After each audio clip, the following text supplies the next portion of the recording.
ಪ್ರಾರ್ಥನೆ ಮಾಡೋಣ. ನಮ್ಮನ್ನು ಅತಿಶಯವಾಗಿ ಪ್ರೀತಿ ಮಾಡುವಂತ ಪರಲೋಕದ ತಂದೆಯೇ, ನಿನ್ನ ಪರಿಶುದ್ಧ ನಾಮಕ್ಕೆ ನಾವು ಸ್ತೋತ್ರ ಮಾಡ್ತೇವೆ. ಕರ್ತನೆ, ಈ ದಿನವನ್ನು ಕೊಟ್ಟದಕ್ಕಾಗಿ ಸ್ತೋತ್ರ. ನಿನ್ನ ಪಾದ ಸನ್ನಿಧಿಗೆ ನಾವು ಬರ್ತೇವೆ. ನಮ್ಮನ್ನು ಕರುಣಿಸು.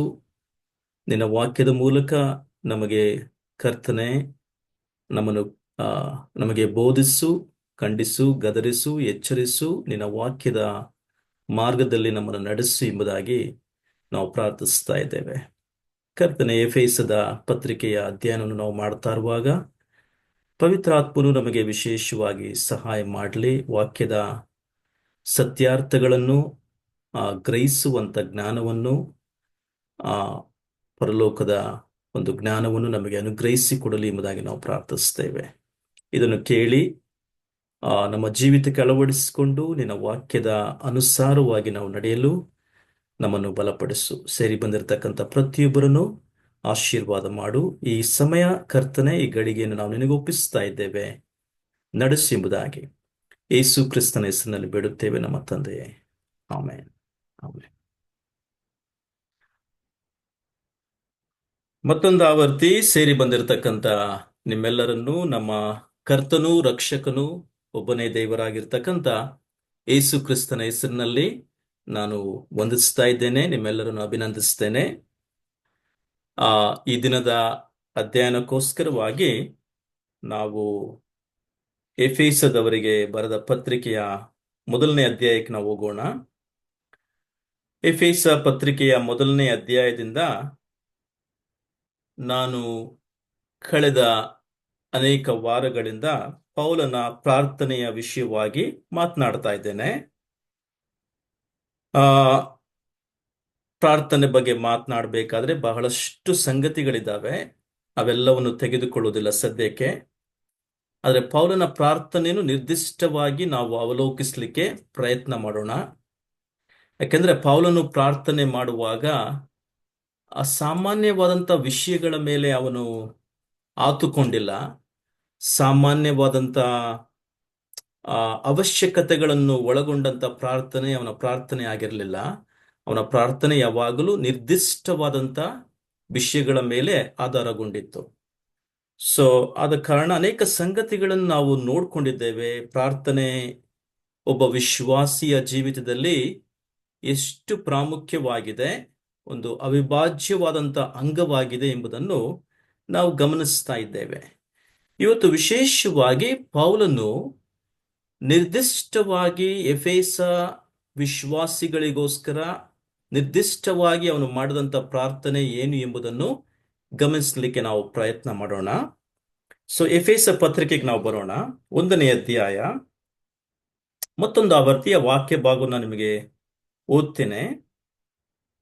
ವಚನ 16ರಿಂದ ನೀವು ಗಮನಿಸಿದ್ರೆ, ನನ್ನ ಪ್ರಾರ್ಥನೆಗಳಲ್ಲಿ ಎಂಬುದಾಗಿ ಪ್ರಾರಂಭ ಮಾಡುತ್ತಾ ಎಫೆಸ 1:16ನೇ ವಚನ, ನನ್ನ ಪ್ರಾರ್ಥನೆಗಳಲ್ಲಿ ನಿಮಗೋಸ್ಕರ ವಿಜ್ಞಾಪನೆ ಮಾಡುತ್ತಾ, ಯಾವ ರೀತಿಯಾಗಿ ಪ್ರಾರ್ಥನೆ ಮಾಡ್ತಿದ್ದಾನಂತ ಇಲ್ಲಿ ತೋರಿಸ್ತಾನೆ. ಅದೇನೆಂದ್ರೆ, ನಮ್ಮ ಕರ್ತನಾದ ಯೇಸು ಕ್ರಿಸ್ತನ ದೇವರು, ಪ್ರಭಾವ ಸ್ವರೂಪನಾದಂಥ ತಂದೆಯೂ ಆಗಿರುವ ಆತನು ತನ್ನ ವಿಷಯವಾಗಿ ನಿಮಗೆ ತಿಳುವಳಿಕೆಯನ್ನು ಕೊಟ್ಟು ಇದುವರೆಗೆ ಗುಪ್ತವಾಗಿದ್ದ ಸತ್ಯಾರ್ಥಗಳನ್ನು ತಿಳುಕೊಳ್ಳುವ ಜ್ಞಾನವುಳ್ಳ ಆತ್ಮವನ್ನು ಅಥವಾ ಜ್ಞಾನವುಳ್ಳ ಆತ್ಮನನ್ನು ನಿಮಗೆ ದಯಪಾಲಿಸಬೇಕೆಂದು ಪ್ರಾರ್ಥಿಸುತ್ತೇನೆ. ಇಲ್ಲಿ ಒಂದು ಸಂಗತಿ ನಾವು ಸ್ಪಷ್ಟಪಡಿಸ್ಕೊಳ್ಬೇಕು. ಯಾಕಂದ್ರೆ 1ನೇ ಅಧ್ಯಾಯ 13 ಮತ್ತು 14ನೇ ವಚನದಲ್ಲಿ ಪೌಲ ಆಗ್ಲೇ ಹೇಳಿದಾನೆ, ನಾವು ರಕ್ಷಿಸಲ್ಪಟ್ಟಂತ ಸಮಯದಲ್ಲಿಯೇ ಪವಿತ್ರಾತ್ಮನು ನಮ್ಮಲ್ಲಿ ವಾಸ ಮಾಡ್ತಾ ಇದ್ದಾನೆ. ಯಾವಾಗ ಒಬ್ಬ ವ್ಯಕ್ತಿ ಯೇಸು ಕ್ರಿಸ್ತನು ಕರ್ತನು ರಕ್ಷಕನು ಎಂಬುದಾಗಿ ಅಂಗೀಕಾರ ಮಾಡ್ಕೊಳ್ತಾನೋ, ಆ ಸಂದರ್ಭದಲ್ಲಿಯೇ ಅಥವಾ ನಂಬುವಂತ ಸಂದರ್ಭದಲ್ಲಿಯೇ ಪವಿತ್ರಾತ್ಮನು ನಮ್ಮಲ್ಲಿ ವಾಸ ಮಾಡ್ತಾ ಇದ್ದಾನೆ. ಆತನು ಎಂದಿಗೂ ಬಿಟ್ಟು ಹೋಗೋದಿಲ್ಲ. ಅರೆ ಇಲ್ಲಿ ಪೌಲನು ತಿಳುವಳಿಕೆಯ ಜ್ಞಾನವುಳ್ಳ ಆತ್ಮವನ್ನು ನಿಮಗೆ ದಯಪಾಲಿಸಲಿ ಎಂಬುದಾಗಿ ಪ್ರಾರ್ಥಿಸುವಾಗ ಅರ್ಥ ಏನಂದ್ರೆ, ಪವಿತ್ರಾತ್ಮನು ನಿಮ್ಮಲ್ಲಿ ಆಗಲೇ ಇದ್ದಾನೆ. ಆದರೆ ಆ ಪವಿತ್ರಾತ್ಮನಿಗೆ ಒಳಪಟ್ಟು ನಾವು ನಡೆಯುವಾಗ ದೇವರು ತನ್ನ ತನ್ನ ಜ್ಞಾನವನ್ನು ಅಥವಾ ಪವಿತ್ರಾತ್ಮನ ಜ್ಞಾನವನ್ನು ನಮಗೆ ನಮ್ಮ ದೈನಂದಿನ ಜೀವಿತದಲ್ಲಿ ಆ ಅನುಗ್ರಹಿಸ್ತಾನೆ. ಅದು ಬಹಳ ಪ್ರಾಮುಖ್ಯ. ಸೊ ಇದನ್ನು ನಾವು ಗಮನಿಸ್ಲಿಕ್ಕಿದ್ದೇವೆ. ಯಾಕೆಂದ್ರೆ ಈ ಆತ್ಮೀಕ ಜ್ಞಾನ ಅಥವಾ ಪವಿತ್ರಾತ್ಮನ ಜ್ಞಾನ ಎಂಬತಕ್ಕಂಥದ್ದು ಬಹಳ ಪ್ರಾಮುಖ್ಯ ವಿಶ್ವಾಸಿಯ ಜೀವಿತದಲ್ಲಿ. ಆ ಯಾಕೆಂದ್ರೆ ಆ ಈ ಜ್ಞಾನವನ್ನು, ಆತ್ಮೀಕ ಜ್ಞಾನವನ್ನು, ಪವಿತ್ರಾತ್ಮನ ಜ್ಞಾನವನ್ನು ನಾವು ಯಾಕೆ ಪಡ್ಕೊಳ್ಬೇಕಂದ್ರೆ ದೇವರ ವಾಕ್ಯದ ಆಳತೆಯ ಸತ್ಯಾರ್ಥಗಳನ್ನು ಅರ್ಥ ಮಾಡಿಕೊಳ್ಳಲಿಕ್ಕೆ ನಮಗೆ ಪವಿತ್ರಾತ್ಮನ ಜ್ಞಾನ ಅವಶ್ಯಕವಾಗಿದೆ.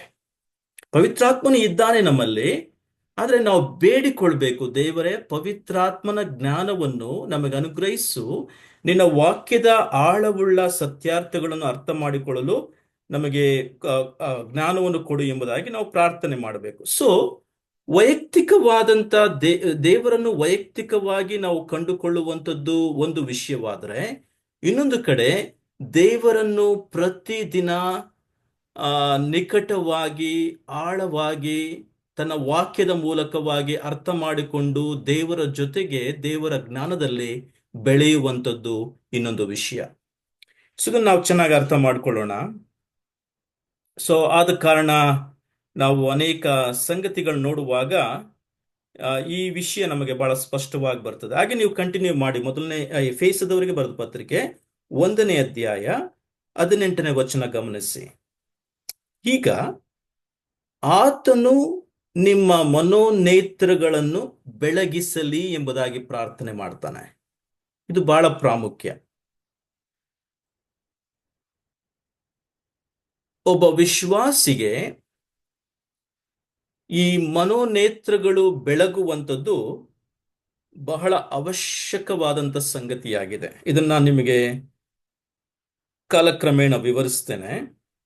ಸೊ ಪೌಲ ಹೇಳ್ತಾನೆ, ಆತನು ನಿಮ್ಮ ಮನೋನೇತ್ರಗಳನ್ನು ಬೆಳಗಿಸಿ ಆತನಿಂದ ಕರೆಸಿಕೊಂಡವರು, ಅಂದ್ರೆ ಕರೆಯಲ್ಪಟ್ಟವರು ನಿರೀಕ್ಷಿಸುವ ಪದವಿ ಎಂಥದೆಂಬುದನ್ನು, ದೇವ ಜನರೆಂಬ ಆತನ ಸ್ವಾಸ್ಥ್ಯದ ಮಹಿಮಾತಿಶಯವು ಎಂಥದೆಂಬುದನ್ನು ಮತ್ತು ನಂಬುವವರಾದ ನಮ್ಮಲ್ಲಿ ಆತನು ಸಾಧಿಸುವ ಪರಾಕ್ರಮವು ಎಷ್ಟು ಅತಿಶಯವಾಗಿದೆ ಎಂಬುದನ್ನು ಅರ್ಥ ಮಾಡಿಕೊಳ್ಳುವುದಕ್ಕೆ ಅಥವಾ ಗ್ರಹಿಸುವುದಕ್ಕೆ ಈ ಪವಿತ್ರಾತ್ಮನ ಜ್ಞಾನವನ್ನು ನಿಮಗೆ ಕೊಟ್ಟು ನಿಮ್ಮ ಮನೋನೇತ್ರಗಳನ್ನು ಬೆಳಗಿಸಲಿ ಎಂಬುದಾಗಿ ಪೌಲ ಇಲ್ಲಿ ಪ್ರಾರ್ಥನೆ ಮಾಡ್ತಾ ಇದ್ದಾನೆ. ಇದರ ಬಗ್ಗೆ ಆಲೋಚನೆ ಮಾಡುವಾಗ ಕೆಲವು ಸಂಗತಿಗಳನ್ನು ನಾವು ಗ್ರಹಿಸಬೇಕಾಗಿದೆ.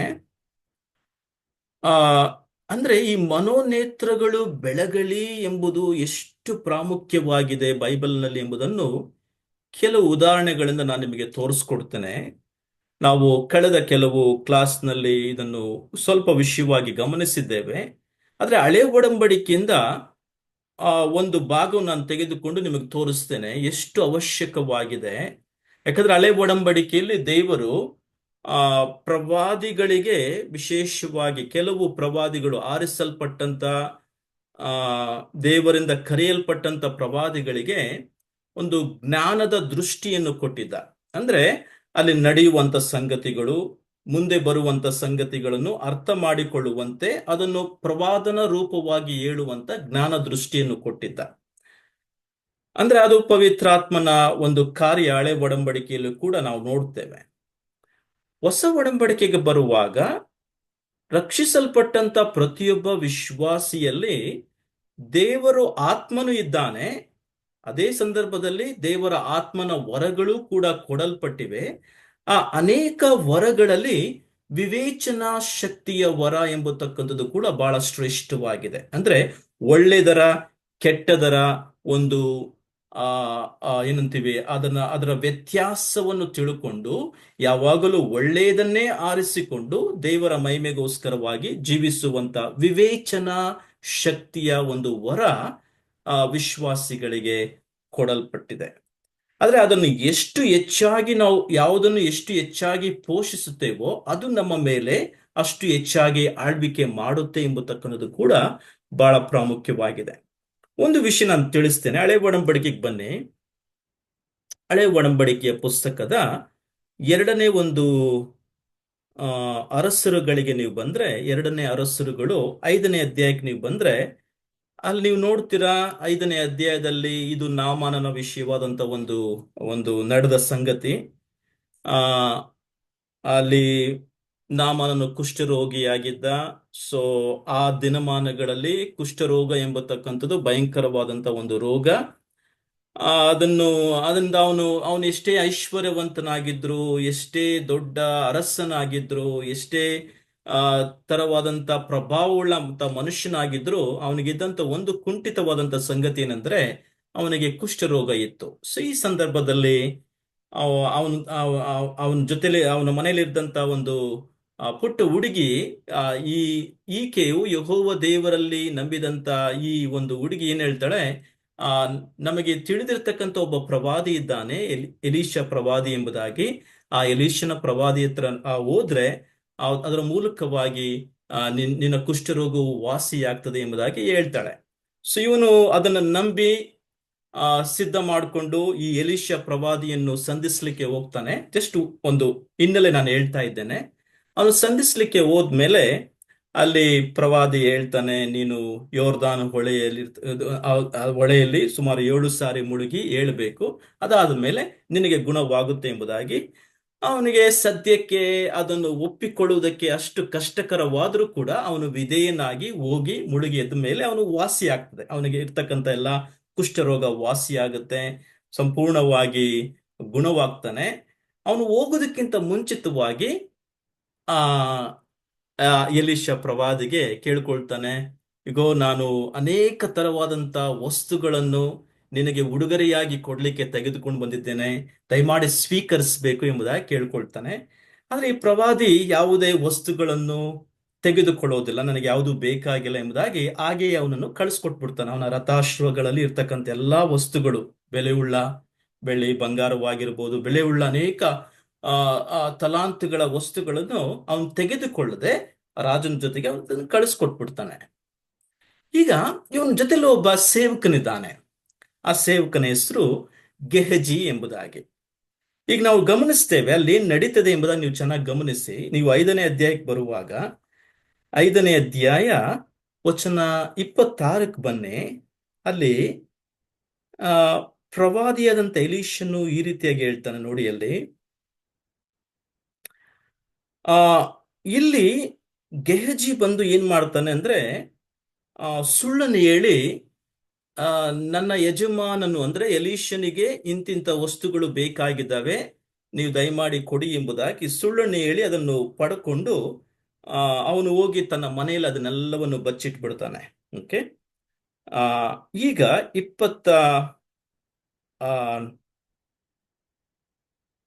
4ನೇ ವಚನಕ್ಕೆ ನಾವು ಬರೋಣ. ಗುಡ್ಡವನ್ನು ಮುಟ್ಟಿದಾಗ ಗೆಹಜಿಯು ಅವುಗಳನ್ನು ತೆಗೆದುಕೊಂಡು ಮನೆಯಲ್ಲಿ ಅಡಗಿಸಿಟ್ಟು ಆಳುಗಳನ್ನು ಕಳಿಸ್ಕೊಟ್ಬಿಡ್ತಾನೆ ವಾಪಸ್ಸು. ಅವರು ಹೋದ ನಂತರ ಇವನು ತನ್ನ ಯಜಮಾನನ ಬಳಿಗೆ ಬಂದನು. ಯಾರು? ಗೆಹಜಿ ಬರ್ತಾ ಇದ್ದಾನೆ. ಎಲೀಷನು ಅಂದ್ರೆ ಪ್ರವಾದಿಯಾಗಿರ್ತಕ್ಕಂಥ ಎಲೀಷನು ಅವನನ್ನು, ಗೆಹಜಿಯೇ ಎಲ್ಲಿಗೆ ಹೋಗಿ ಬಂದಿ ಎಂದು ಕೇಳ್ತಾನೆ. ಅಂದ್ರೆ ಎಲೀಷನಿಗೆ ಒಂದು ಶ್ರೇಷ್ಠವಾದಂತ ಒಂದು ಜ್ಞಾನ ದೃಷ್ಟಿ ಇದೆ, ಅವನಿಗೆ ಗೊತ್ತಿದೆ ಇವನೇನ್ ಮಾಡಿದಾನೆ ಎಂಬುದಾಗಿ. ಪ್ರಶ್ನೆ ಕೇಳ್ತಾನೆ, ಎಲ್ಲಿಗೆ ಹೋಗಿ ಬಂದೆ ಎಂಬುದಾಗಿ. ಆಗ ನಿನ್ನ ಸೇವಕನಾದಂತ ನಾನು ಎಲ್ಲಿಯೂ ಹೋಗಲಿಲ್ಲ ಎಂಬುದಾಗಿ ಮತ್ತೆ ಸುಳ್ಳು ಹೇಳ್ತಾನೆ ಎಂದು ಉತ್ತರ ಕೊಡ್ತಾನೆ. ಈಗ 26ನೇ ವಚನ ನೋಡಿ. ಆಗ ಎಲೀಷನು ಅವನಿಗೆ, ಒಬ್ಬನು ರಥದಿಂದಿಳಿದು ಬಂದು ನಿನ್ನನ್ನು ಎದುರುಗೊಂಡನು, ನನ್ನ ಜ್ಞಾನ ದೃಷ್ಟಿಗೆ ಕಾಣಿಸಲಿಲ್ಲವೆಂದು ನೆನೆಸುತ್ತೀಯೋ? ಬಹಳ ಸಂದಿಗ್ಧವಾದಂತ ವಿಷಯ ಇದು. ನನ್ನ ಜ್ಞಾನ ದೃಷ್ಟಿಗೆ ಇವುಗಳು ಅರ್ಥವಾಗಲಿಲ್ಲ ಎಂಬುದಾಗಿ ನೀನು ತಿಳ್ಕೊಂಡಿದ್ದೀಯಾ ಗೆಹಜಿ ಎಂಬುದಾಗಿ ಅವನಿಗೆ ಮತ್ತೆ ಹೇಳ್ತಾನೆ. ದ್ರವ್ಯ, ಬಟ್ಟೆಗಳು, ಎಣ್ಣೆ ಮರದ ತೋಪುಗಳು, ದ್ರಾಕ್ಷಿ ತೋಟಗಳು, ಕುರಿದನಗಳು, ದಾಸಿಯ ಜನವು, ಇವುಗಳನ್ನು ಸಂಪಾದಿಸುವುದಕ್ಕೆ ಇದು ಸಮಯವೋ ಎಂಬುದಾಗಿ ಹೇಳ್ತಾನೆ. ಮತ್ತು ನಾಮನನ ಕುಷ್ಠವು ನಿನ್ನನ್ನೆಂದು ನಿನ್ನ ಮತ್ತು ನಿನ್ನ ಸಂತಾನದವರು ಸದಾಕಾಲ ಹಿಡಿದಿರುವುದು ಎಂಬುದಾಗಿ ಆ ಕ್ಷಣದಿಂದ ಈ ಗೆಹಜಿಗೆ ನಾಮನನ ಕುಷ್ಠ ಬರುತ್ತೆ. ಯಾಕೆಂದ್ರೆ ಇವನು ಪ್ರವಾದಿಯ ಜೊತೆಯಲ್ಲಿ ಇದ್ರೂ ಕೂಡ ಆ ಪ್ರವಾದಿಯನ್ನು ಗೌರವಿಸದೆ, ಪ್ರವಾದಿಯ ಮಾರ್ಗದಲ್ಲಿ ನಡೆಯದೆ, ತನ್ನ ಜೊತೆಲಿರ್ತಕ್ಕಂಥ ಯಜಮಾನನಿಗೆ ಅಥವಾ ಪ್ರವಾದಿಗೆ ಸುಳ್ಳನ್ನು ಹೇಳಿ ಆ ವಸ್ತುಗಳನ್ನು ಅವನು ತನಗೋಸ್ಕರವಾಗಿ ಉಪಯೋಗಿಸಿಕೊಂಡ ಕಾರಣ ಈ ಒಂದು ಶಾಪಕ್ಕೆ ಅಥವಾ ಗುರಿಗೆ ಒಳಗಾಗ್ತಾನೆ. ಆದ್ರೆ ಇಲ್ಲಿ ನಾವೇನ್ ನೋಡ್ತಿದ್ವಿ ಅಂದ್ರೆ, ಹಳೆ ಒಡಂಬಡಿಕೆಯಲ್ಲಿ ವಿಶೇಷವಾಗಿ ತನ್ನ ಪ್ರವಾದಿಗಳಿಗೆ ಒಂದು ಜ್ಞಾನ ದೃಷ್ಟಿಯನ್ನು ಕೊಟ್ಟಿದ್ದ, ಮುಂದೆ ನಡೆಯುವಂತ ಸಂಗತಿಗಳನ್ನು ಅರ್ಥ ಮಾಡಿಕೊಳ್ಳುವಂತ ಅಥವಾ ತಮ್ಮ ಮಧ್ಯದಲ್ಲಿ ನಡೆಯುವಂತ ಸಂಗತಿಗಳನ್ನು ಗ್ರಹಿಸುವಂತ ಒಂದು ಜ್ಞಾನ ದೃಷ್ಟಿಯನ್ನು ಕೊಟ್ಟಿದ್ದ. ಈಗ ನೀವು ಗಮನಿಸಿ, ಇದೇ 2ನೇ ಅರಸರುಗಳ ಪುಸ್ತಕ 6ನೇ ಅಧ್ಯಾಯಕ್ಕೆ ನೀವು ಬನ್ನಿ. ಅಲ್ಲಿ ಒಂದು ವಿಶೇಷವಂತ ಸಂಗತಿ ನಾನು ನಿಮ್ಗೆ ತಿಳಿಸ್ಲಿಕ್ಕೆ ಇಷ್ಟಪಡ್ತೇನೆ. 6ನೇ ಅಧ್ಯಾಯ ವಚನ 8ರಿಂದ ನಾವು ಓದ್ಕೊಂಡು ಹೋಗೋಣ. ಇದನ್ನ ನೀವು ಚೆನ್ನಾಗಿ ಗಮನಿಸಬೇಕು. ಇಲ್ಲಿ ಅರಾಮ್ಯರ ಅರಸನು ಇಸ್ರಾಯೇಲರಿಗೆ ವಿರುದ್ಧವಾಗಿ ಯುದ್ಧಕ್ಕೆ ಬರ್ತಾನೆ. ಅವನು ಯುದ್ಧದಲ್ಲಿ ಹೊಂಚು ಹಾಕತಕ್ಕ ಸ್ಥಳವನ್ನು ತನ್ನ ಸೇನಾಪತಿಗಳನ್ನೇ ಗೊತ್ತು ಮಾಡುವಷ್ಟು ಸಾರಿ. ಅಂದ್ರೆ ಇಲ್ಲೇನ್ ನಡೀತದೆ ಅಂದ್ರೆ, ಆ ದಿನಮಾನಗಳಲ್ಲಿ ಇಸ್ರಾಯೇಲರಿಗೆ ಸಂಪೂರ್ಣವಾದಂತ ಕೋಟೆ ಕೊತ್ತಲುಗಳೆಲ್ಲ ಒಂದು ಸ್ಥಳವಿರಲಿಲ್ಲ. ಅಂದ್ರೆ ಯಾರು ಬೇಕಾದ್ರೂ ಬಂದು ಅವರನ್ನು ಮುತ್ತಿಗೆ ಹಾಕಿ ಅವರಿರತಕ್ಕಂಥ ಎಲ್ಲ ವಸ್ತುಗಳನ್ನು ತೆಗೆದುಕೊಂಡು ಹೋಗುವಂತ ಒಂದು ಪ್ರಮೇಯ ಅಲ್ಲಿ ಸೃಷ್ಟಿಯಾಗಿತ್ತು. ಸೊ ಇಲ್ಲಿ ಅರಾಮ್ಯರ ಅರಸನು ಏನು ಯೋಚನೆ ಮಾಡ್ತಾ ಇದ್ದಾನೆ, ನಾವು ಹೋಗಿ ಇಸ್ರಾಯೇಲರನ್ನು ಮುತ್ತಿಗೆ ಹಾಕೋಣ, ಅವರಿರ್ತಕ್ಕಂಥ ಎಲ್ಲಾ ವಸ್ತುಗಳನ್ನು ನಾವು ಪಡ್ಕೊಳ್ಳೋಣ ಮತ್ತು ಅವರನ್ನು ಸಂಹರಿಸೋಣ ಎಂಬುದಾಗಿ ಅವನು ಆಲೋಚನೆ ಮಾಡ್ತಾ ಇದ್ದಾನೆ. ತನ್ನ ಎಲ್ಲಾ ಸೇನಾಪತಿಗಳೊಡನೆ ಗೊತ್ತು ಮಾಡಿಕೊಂಡು ಆಲೋಚನೆ ಮಾಡ್ತಾ ಇದ್ದಾನೆ. 9ನೇ ವಚನ, ದೇವರ ಮನುಷ್ಯನು ಇಸ್ರಾಯೇಲರ ಅರಸನಿಗೆ ಈ ರೀತಿಯಾಗಿ ಹೇಳ್ತದಾನೆ. ಅಂದ್ರೆ ಈ ದೇವರ ಮನುಷ್ಯನು ಅಂದ್ರೆ ಎಲೀಷನು, ಪ್ರವಾದಿಯಂತ ಎಲೀಷನು ಹೇಳ್ತದಾನೆ, ಜಾಗರೂಕತೆಯಿಂದಿರ್ರಿ, ಯಾಕೆಂದ್ರೆ ನೀವು ಇಂತಿಂತ ಸ್ಥಳದಲ್ಲಿ ಹಾಯಬಾರದು. ಕಾರಣ ಏನಂದ್ರೆ ಅಲ್ಲಿ ಅರಾಮ್ಯರು ಅಡಗಿಕೊಂಡಿದ್ದಾರೆ ಎಂದು ತಿಳಿಸ್ತಾ ಇದ್ದಾನೆ. ಯಾಕಂದ್ರೆ ಅರಾಮ್ಯರು ಬಂದು ನಿಮ್ಮನ್ನು ನಾಶ ಮಾಡ್ತಾರೆ, ನಿಮ್ಮಲ್ಲಿರ್ತಕ್ಕಂಥ ವಸ್ತುಗಳನ್ನು ಕದ್ದುಕೊಂಡು ಹೋಗ್ತಾರೆ ಎಂಬುದಾಗಿ ಮೊದಲೇ ಎಚ್ಚರಿಸ್ತಾನೆ. ಸೊ ಈ ದೇವರ ಮನುಷ್ಯನು ಸೂಚಿಸುವ ಎಲ್ಲಾ ಸ್ಥಳಗಳಿಗೆ ಇಸ್ರಾಯೇಲರ ಅರಸನು ಹೇಳಿ ಕಳುಹಿಸುತ್ತಿದ್ದನು. ಹೀಗೆ ಅವನು ಹಲವು ಸಾರಿ ಅರಾಮ್ಯರ ಅರಸನ ಕೈಗೆ ಸಿಕ್ಕದಂತೆ ತಪ್ಪಿಸಿಕೊಂಡಿದ್ದ. ಯಾರು? ಇಸ್ರಾಯೇಲರ ಅರಸನು. ಕಾರಣ ಏನಂದ್ರೆ, ಇಲ್ಲಿ ಪ್ರವಾದಿಯಾದಂತ ಎಲೀಷನು ಎಚ್ಚರಿಕೆ ಕೊಡ್ತಾ ಇದ್ದ, ಇಂತಿಂತ ಸ್ಥಳಗಳಿಗೆ ನೀವು ಹೋಗ್ಬೇಡ್ರಿ, ಇಂತಿಂತ ಸ್ಥಳಗಳಿಗೆ ಹೋದ್ರೆ ನೀವು ಸಮಸ್ಯೆಗೆ ಒಳಗಾಗ್ತೀರಾ, ಅವ್ರು ನಿಮ್ಮನ್ನು ಸಂಹರಿಸ್ತಾರೆ ಎಂಬುದಾಗಿ ಎಚ್ಚರಿಕೆ ಕೊಡ್ತಾ ಇದ್ದ. ಈಗ ಇದರ ದೆಸೆಯಿಂದ ಅರಾಮ್ಯರ ಅರಸನು ಕಳವಳಗೊಂಡು ತನ್ನ ಸೇನಾಪತಿಗಳಲ್ಲಿ ಕೇಳ್ತಾ ಇದ್ದಾನೆ, ನಮ್ಮಲ್ಲಿ ಯಾರಾದ್ರೂ, ನಮ್ಮವರಲ್ಲಿ ಇಸ್ರಾಯೇಲರ ಅರಸನ ಪಕ್ಷದವರು ಯಾರಾದ್ರೂ ಇದ್ದೀರಾ? ಯಾಕಂದ್ರೆ ನನಗೆ ತಿಳಿಸುವುದೆಲ್ಲವೂ ಎಂದು ಎಂದು ಕೇಳ್ತಾನೆ. ಆಗ ಅವರಲ್ಲೊಬ್ಬನು ಅವನಿಗೆ, ನನ್ನ ಒಡೆಯನಾದ ಅರಸನೇ, ಆಗಲ್ಲ, ಇಸ್ರಾಯೇಲರಲ್ಲಿ ಎಲೀಷನೆಂಬೊಬ್ಬ ಪ್ರವಾದಿ ಇದ್ದಾನೆ. ನೀನು ನಿನ್ನ ಮಲಗುವ ಕೋಣೆಯಲ್ಲಿ ಆಡುವ ಮಾತುಗಳನ್ನು ಸಹ ಅವನು ಅರಿತುಕೊಂಡು ಎಲ್ಲವನ್ನು ಇಸ್ರಾಯೇಲರ ಅರಸನಿಗೆ ತಿಳಿಸ್ತಾ ಇದ್ದಾನೆ. ಆದ ಕಾರಣ ಇಸ್ರಾಯೇಲರ ಅರಸನು ನಿನ್ನ ಕೈಗೆ ಸಿಗ್ತಾ ಇಲ್ಲ, ಇಸ್ರಾಯೇಲರನ್ನು ಸದೆ ಬಡಿಲಿಕ್ಕೂ ಆಗ್ತಾ ಇಲ್ಲ ಎಂಬುದಾಗಿ ಅವರಲ್ಲಿರ್ತಕ್ಕಂಥ ಒಬ್ಬ ವ್ಯಕ್ತಿ ಈ ಎಲೀಷ ಪ್ರವಾದಿ ಬಗ್ಗೆ ಹೇಳ್ತಾನೆ. ಈಗ ನೋಡಿ 13ನೇ ವಚನ, ಅರಸನು ಇದನ್ನು ಕೇಳಿ, ಅಂದ್ರೆ ಅರಾಮ್ಯರ ಅರಸನು, ಅವನು ಎಲ್ಲಿರುತ್ತಾನೆ ವಿಚಾರಿಸಿ ನಾನು ಅವನನ್ನು ಇಡಿಸುತ್ತೇನೆ ಎಂಬುದಾಗಿ ಹೇಳ್ತಾನೆ. ಪ್ರವಾದಿಯು ದೋತಾನ್ನಲ್ಲಿರುತ್ತಾನೆ ಎಂದು ತಿಳ್ಕೊಂಡು ರಥಾಶ್ವ ಸಹಿತವಾಗಿ ಮಹಾ ಸೈನ್ಯವನ್ನು ಅಲ್ಲಿಗೆ ಕಳಿಸ್ಕೊಡ್ತಾನೆ. ಅಂದ್ರೆ ಒಬ್ಬ ಪ್ರವಾದಿಯನ್ನು ಸೆದೆ ಬಡಿಲಿಕ್ಕೆ ರಥಾಶ್ವವಾದಂತ ಸೈನ್ಯಗಳನ್ನು ಹಾಕೊಂಡು ಅಲ್ಲಿಗೆ ಬರ್ತಾನೆ.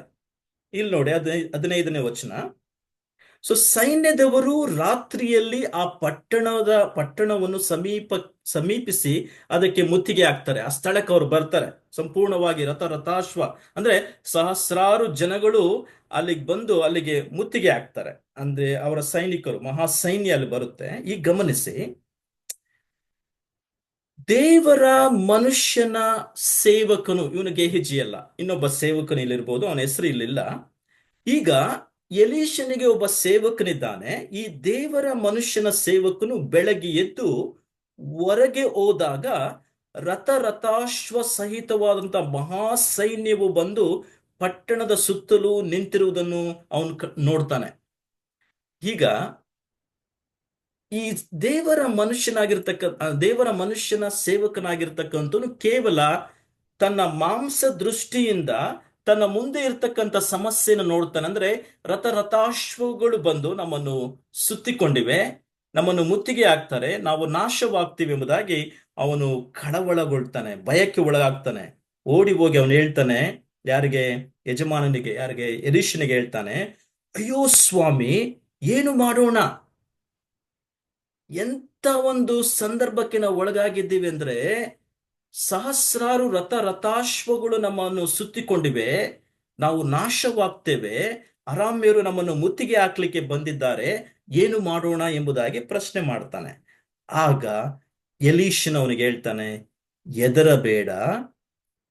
ಈಗ ನೋಡಿ, ಅವರ ಕಡೆಯಲ್ಲಿರುವವರಿಗಿಂತಲೂ ನಮ್ಮ ಕಡೆಯಲ್ಲಿರುವವರು ಹೆಚ್ಚಾಗಿದ್ದಾರೆ. ಅವನಿಗೆ ಧೈರ್ಯ ಕೊಡ್ತಾನೆ. ಅವರ ಕಡೆಯಲ್ಲಿ ರಥಾಶ್ವಗಳು ಅಂದ್ರೆ ಮಹಾ ಸೈನ್ಯವಿರ್ಬೋದು, ಸಹಸ್ರಾರು ಸೈನಿಕರು ನಮ್ಮನ್ನು ಮುತ್ತಿಗೆ ಹಾಕ್ಲಿಕ್ಕೆ ಬಂದಿರಬಹುದು. ಆದ್ರೆ ನಮ್ಮ ಕಡೆ ಎಂಬುದಾಗಿ ಹೇಳುವಾಗ ಇಲ್ಲಿ ನಿಜವಾಗಿ ಹೇಳ್ಬೇಕಾದ್ರೆ ವಾಸ್ತವವಾಗಿ ಎಲೀಷಾ ಮತ್ತು ಎಲೀಷನ ಸೇವಕ ಮಾತ್ರ ಇಲ್ಲಿದ್ದಾರೆ. ನಮ್ಮ ಕಡೆಯವರು ಎಂಬುದಾಗಿ ಎಲೀಷ ಹೇಳುವಾಗ ನಮ್ಮ ಜೊತೆಯಲ್ಲಿ ಸರ್ವಶಕ್ತನಾದಂತ ದೇವರಿದ್ದಾನೆ ಮತ್ತು ಆತನ ಸಹಸ್ರಾರು ದೇವದೂತರುಗಳು ನಮ್ಮ ಕಡೆಯಲ್ಲಿದ್ದಾರೆ. ಈ ತ್ರಯೇಕ ದೇವರ ಸರ್ವ ವ್ಯಾಪ್ತಿಯುಳ್ಳಂತ ದೇವರು, ಸರ್ವಶಕ್ತನಾಗಿರ್ತಕ್ಕಂಥ ದೇವರು, ಸರ್ವ ಜ್ಞಾನಿಯಾಗಿರ್ತಕ್ಕಂಥ ದೇವರು, ಈ ದೇವರು ನಮ್ಮ ಜೊತೆಯಲ್ಲಿದ್ದಾನೆ.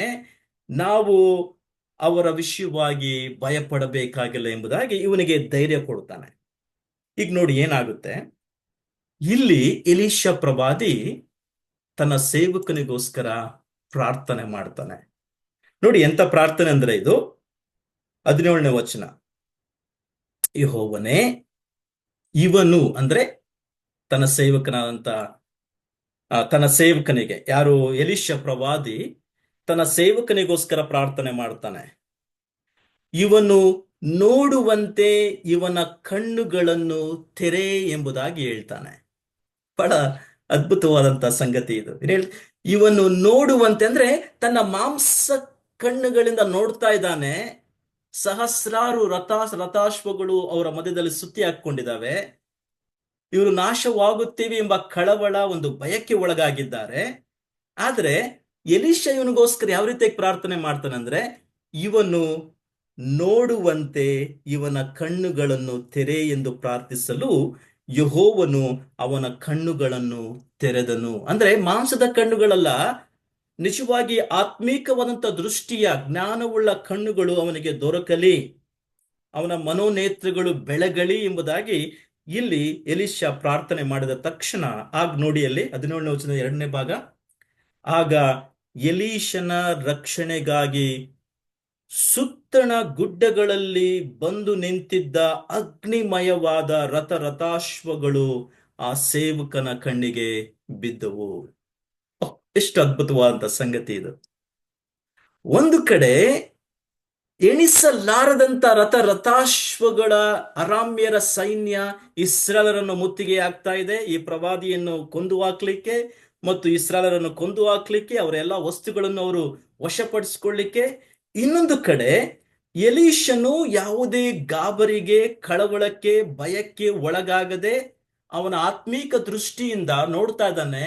ನಮ್ಮಲ್ಲಿರುವಂತವರು ಅವರಲ್ಲಿರುವಂತರಿಗಿಂತ ಹೆಚ್ಚಿನವರಾಗಿದ್ದಾರೆ. ಅವ್ರು ಯಾರಂದ್ರೆ ಅಗ್ನಿಮಯವಾದ ರಥಾಶ್ವಗಳು ಇವನ ಮುಂದೆ ಬಂದಿದೆ. ಈಗ ಇವನ ಸೇವಕನೂ ಕೂಡ ಇದನ್ನು ಅರ್ಥ ಮಾಡಿಕೊಳ್ಳಲಿ ಎಂಬುದಾಗಿ ಇವನ ಕಣ್ಣುಗಳನ್ನು ತೆರೆ ದೇವರೇ ಎಂಬುದಾಗಿ ಪ್ರಾರ್ಥನೆ ಮಾಡಿದ ತಕ್ಷಣ ಅಲ್ಲಿ ಅವನಿಗೆ ಕಾಣಿಸ್ತಾ ಇದೆ, ಅಗ್ನಿಮಯವಾದ ರಥಾಶ್ವಗಳು ಆ ಸೇವಕನಿಗೆ ಕಂಡವು. ಯಾಕೆಂದ್ರೆ ಇವರನ್ನು ಸಂರಕ್ಷಿಸುವುದಕ್ಕೋಸ್ಕರವಾಗಿ ದೇವರು ಎಣಿಸಲಾರದ ತನ್ನ ದೂತ ಗಣಗಳ ಸೈನ್ಯವನ್ನು ಅವರಿಗೆ, ಅವರ ಪರವಾಗಿ ಕಳಿಸ್ಕೊಟ್ಟಿದ್ದ. ಸೊ ಶತ್ರುಗಳು ಸಮೀಪಕ್ಕೆ ಬಂದಾಗ ಎಲೀಷನು ಆ ಸ್ವಾಮಿ, ಈ ಜನರನ್ನು ಕುರುಡರನ್ನಾಗಿ ಮಾಡು ಎಂಬುದಾಗಿ ಅವನನ್ನು ಪ್ರಾರ್ಥಿಸ್ತಾನೆ. ಸೊ ಅವರಿಗೆ ಯಾವುದೇ ಕಾರಣಕ್ಕೂ ಅವರಿಗೆ ಹಾನಿ ಉಂಟಾಗೋದಿಲ್ಲ. ಸೊ ನಾವಿದನ್ನು ಗಮನಿಸ್ತಾ ಇದ್ದ. ಆದ್ರೆ ಈ ಪ್ರಾರ್ಥನೆ ಎಂತದೇನೆಂದ್ರೆ, ಇವನ ಕಣ್ಣುಗಳನ್ನು ತೆರೆ ಎಂದು ಪ್ರಾರ್ಥಿಸಲು ಯೆಹೋವನು ಅವನ ಕಣ್ಣುಗಳನ್ನು ತೆರೆದನು. ಇದು ಬಹಳ ಪ್ರಾಮುಖ್ಯವಾದಂತ ವಿಷಯ ನಮ್ಮ ಜೀವಿತದಲ್ಲಿ. ಪೌಲನು ಎಫೆಸ ಪತ್ರಿಕೆಯಲ್ಲಿ ಬರೆಯುವಾಗ, ತನ್ನ ವಿಶ್ವಾಸಿಗಳಿಗೆ ಬರೆಯುವಾಗ, ದೇವರೇ ಅವರ ಮನೋನೇತ್ರಗಳನ್ನು ನೀನು ಬೆಳಗಿಸು ಎಂಬುದಾಗಿ ಪ್ರಾರ್ಥನೆ ಮಾಡ್ತಾ ಇದ್ದಾನೆ. ಯಾತಕ್ಕೋಸ್ಕರ ಬೆಳಗಿಸಬೇಕೆಂಬುದಾಗಿ ಮೂರು ವಿಷಯವಾಗಿ ಅಲ್ಲಿ ತೋರಿಸ್ತಾನೆ. ತದನಂತರ ನಾವು ಅದನ್ನು ಗಮನಿಸ್ಲಿಕ್ಕಿದ್ದೇವೆ. ಆದ್ರೆ ಇಲ್ಲಿ ಪ್ರಮುಖವಾದಂತ ಸಂಗತಿ, ದೇವರು ನಮ್ಮ ಮನೋನೇತ್ರಗಳನ್ನು ಬೆಳಗಿಸಲಿ, ಆತ್ಮೀಕವಾದಂತ ಸಂಗತಿಗಳನ್ನು ಅರ್ಥ ಮಾಡಿಕೊಳ್ಳುವಂತ ಜ್ಞಾನವನ್ನು ಕೊಡಲಿ ಎಂಬುದಾಗಿ ನಾವು ನಿಜವಾಗಿಯೂ ಆ ವಿಷಯದಲ್ಲಿ ಪ್ರಾರ್ಥಿಸುವಂಥದ್ದು ಬಹಳ ಪ್ರಾಮುಖ್ಯವಾಗಿದೆ. ನೀವು ಹೊಸ ಒಡಂಬಡಿಕೆಗೆ ಬಂದರೂ ಕೂಡ, ನಾನು ಆಗ್ಲೇ ಇದನ್ನ ಕೆಲವು ವಾರಗಳ ಹಿಂದೆ ಹೇಳಿದ್ದೇನೆ. ಲೂಕನ ಬರೆಸುವಾರ್ತೆ 24ನೇ ಅಲ್ಲಿ ನೀವು ಗಮನಿಸ್ತೀರಾ, ಯೇಸು ಕ್ರಿಸ್ತನ ಪುನರುತ್ಥಾನವಾದ ಮೇಲೆ ಇಬ್ಬರು ಶಿಷ್ಯರು ಅವರು ಎಮ್ಮಾವು ಎಂಬತಕ್ಕಂಥ ಊರನ್ನು ಹಾದು ಹೋಗ್ತಾ ಇದ್ದಾರೆ. ಅವರ ಜೊತೆಗೆ ಯೇಸು ಕ್ರಿಸ್ತನು ಕೂಡ ಜಾಯಿನ್ ಆಗ್ತಾನೆ. ಅದಾದ ಮೇಲೆ ಅವ್ರಿಗೆ ಒಂದು ದೊಡ್ಡ ಸಂಭಾಷಣೆಯಲ್ಲಿ ತೊಡಗಿದ್ದಾರೆ. ಯೇಸು ಕ್ರಿಸ್ತನ ವಿಷಯವಾಗಿ ಮಾತಾಡ್ಕೊಂಡು ಹೋಗ್ತಾ ಇದ್ದಾರೆ. ಆದ್ರೆ ಅವರ ಮಧ್ಯದಲ್ಲಿ ನಡೆದು ಹೋಗ್ತಾ ಇರತಕ್ಕಂಥ ವ್ಯಕ್ತಿ ಯೇಸು ಕ್ರಿಸ್ತನೇ ಎಂಬುದಾಗಿ ಅವ್ರಿಗೆ ಇನ್ನೂ ಅರಿವು ಉಂಟಾಗ್ಲಿಲ್ಲ. ಸೊ ಒಂದು ಸ್ಥಳಕ್ಕೆ ಬರ್ತಾರೆ. ಊರಿಗೆ ಬಂದಾಗ ಅಲ್ಲಿ ಆತನು ರೊಟ್ಟಿಯನ್ನು ಮುರಿತಾನೆ. ಆಗ ಅವರ ಕಣ್ಣುಗಳು ತೆರೆದವು ಎಂಬುದಾಗಿ ನಾವಲ್ಲಿ ಗಮನಿಸ್ತೇವೆ. ಅಂದ್ರೆ ಈ ರೊಟ್ಟಿ ಮುರಿಯುವಾಗ ಆತನ ಅಂಗೈಗಳು ಅವರಿಗೆ ಕಂಡವು. ಅದು ಬಹಳ ಪ್ರಾಮುಖ್ಯವಾದಂತ ವಿಷಯ ಅಲ್ಲಿ.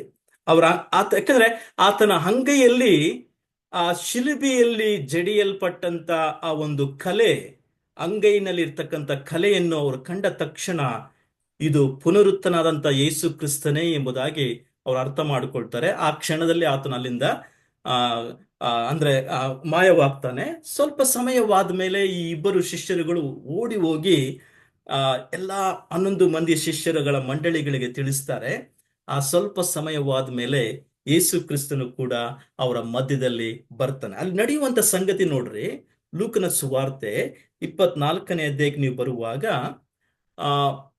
ಅಲ್ಲಿ 44ನೇ ವಚನದಿಂದ ನೀವು ಅರ್ಥ ಮಾಡ್ಕೊಳ್ಬೇಕು. ಅಲ್ಲಿ ನಡೆಯುವಂತ ಸಂಗತಿ ನೀವು ಅರ್ಥ ಮಾಡ್ಕೊಳ್ಬೇಕು. ನೋಡಿ, 44ನೇ ವಚನ ಅದೇನು ಸೂಚಿಸ್ತಾ ಇದೆ? ತರುವಾಯ, ಅಂದ್ರೆ ಈ ತನ್ನ ಎಲ್ಲ 12 ಮಂದಿ ಶಿಷ್ಯರುಗಳಿಗೆ ಹೇಳ್ತಾ ಇದ್ದಾನೆ, ಆತನು ನಾನು ಇನ್ನೂ ನಿಮ್ಮ ಸಂಗಡ ಇದ್ದಾಗ ಇದೆಲ್ಲ ನಿಮಗೆ ತಿಳಿಸಿದ್ದೇನೆ. ಅದೇನೆಂದ್ರೆ, ನನ್ನ ವಿಷಯವಾಗಿ ಮೋಶೆಯ ಧರ್ಮಶಾಸ್ತ್ರದಲ್ಲಿಯೂ ಪ್ರವಾದಿಗಳ ಗ್ರಂಥಗಳಲ್ಲಿಯೂ ಮತ್ತು ಕೀರ್ತನೆಗಳಲ್ಲಿಯೂ, ಅಂದ್ರೆ ಇಡೀ ಹಳೆ ಒಡಂಬಡಿಕೆಯ 3 ಭಾಗವಾಗಿರ್ತಕ್ಕಂಥ, ಅದು ಮೋಶೆಯ ಪುಸ್ತಕಗಳ ಮೂಲಕವಾಗಿ, ಮೋಶೆಯ ಪುಸ್ತಕಗಳು, ಪ್ರವಾದನೆಯ ಪುಸ್ತಕಗಳು ಮತ್ತು ಮಿಕ್ಕಾದಂತ ಎಲ್ಲಾ 3 ಭಾಗಗಳಲ್ಲಿ ನನ್ನ ವಿಷಯವಾಗಿ ಮೊದಲೇ ತಿಳಿಸಿದ್ದೇವೆ. ಈಗ ನೋಡಿ 45ನೇ ವಚನ, ಆಮೇಲೆ ಅವರು ಶಾಸ್ತ್ರ ವಚನಗಳನ್ನು ತಿಳುಕೊಳ್ಳುವಂತೆ ಅವರ ಬುದ್ಧಿಯನ್ನು ತೆರೆದನು. ಇದು ಬಹಳ ಪ್ರಾಮುಖ್ಯ ಇಲ್ಲಿ. ನಾವು ನೋಡಿ, ಸುಮ್ಮನೆ ನಂಬಿದ್ದೇನೆ ಎಂಬುದಾಗಿರ್ತಕ್ಕಂಥ ವಿಶ್ವಾಸಿ ಒಂದು ಕಡೆ ಬೇರೆ ಆದ್ರೆ, ಇನ್ನೊಂದು ಕಡೆ ನಂಬಿದಂತ ವಿಶ್ವಾಸಿ ದೇವರ ವಾಕ್ಯಗಳನ್ನು ಪ್ರತಿದಿನ ಅರ್ಥ ಮಾಡಿಕೊಳ್ಳಲಿಕ್ಕೆ ದೇವರು ನಮ್ಮ ಮನೋನೇತ್ರಗಳನ್ನು ತೆರೆಯಲಿ ಎಂಬುದಾಗಿ ಆತುರಿಯುವಂಥದ್ದು ಬಹಳ ಪ್ರಾಮುಖ್ಯವಾಗಿದೆ.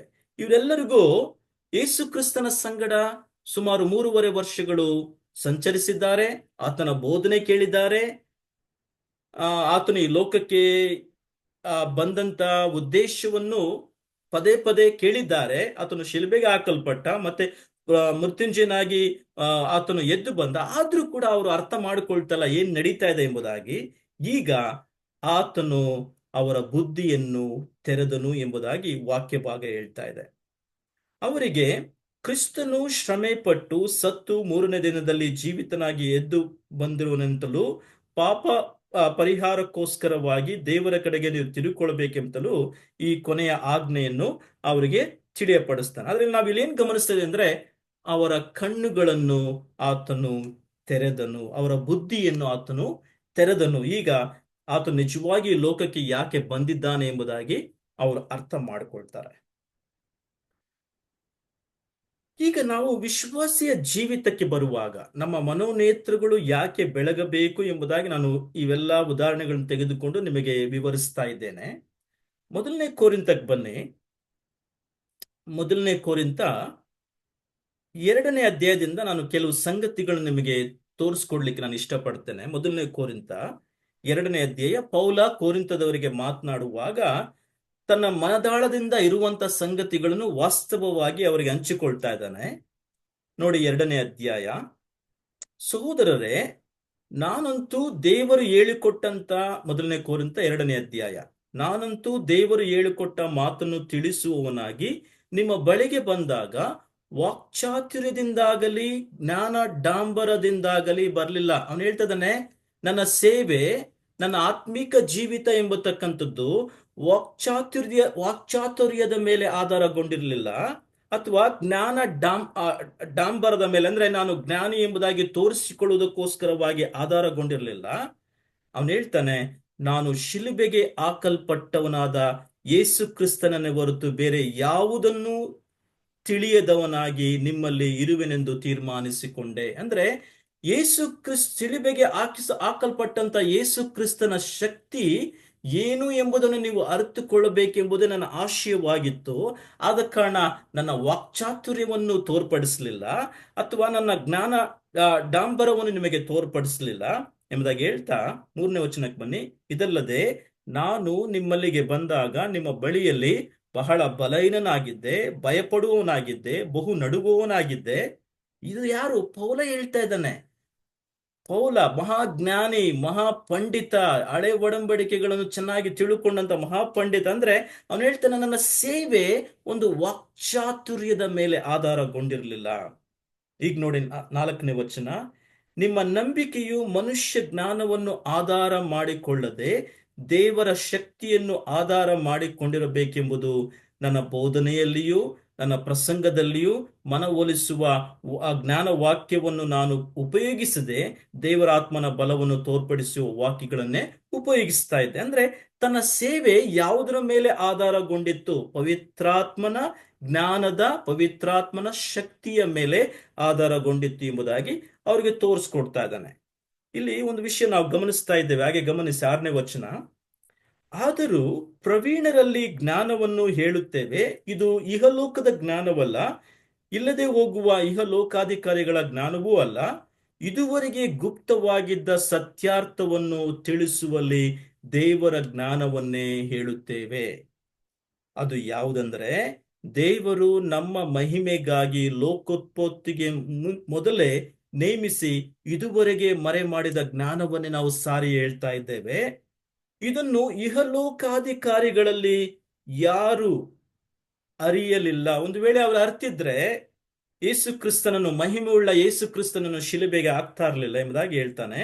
ಈಗ ಹಳೆ ಒಡಂಬಡಿಕೆಯಿಂದ, ಯೆಶಾಯನ ಗ್ರಂಥದಿಂದ ತೆಗೆದುಕೊಂಡು ಇದನ್ನು ಮಾತನಾಡ್ತಾನೆ. ಅದೇನೆಂದ್ರೆ, ದೇವರು ತನ್ನನ್ನು ಪ್ರೀತಿಸುವವರಿಗಾಗಿ ಸಿದ್ಧ ಮಾಡಿರುವಂತದ್ದೆಲ್ಲವನ್ನು ಕಣ್ಣು ಕಾಣಲಿಲ್ಲ, ಕಿವಿ ಕೇಳಲಿಲ್ಲ, ಮತ್ತು ಅದರ ಭಾವನೆಯು ಮನುಷ್ಯನ ಹೃದಯದಲ್ಲಿ ಹುಟ್ಟಲಿಲ್ಲ.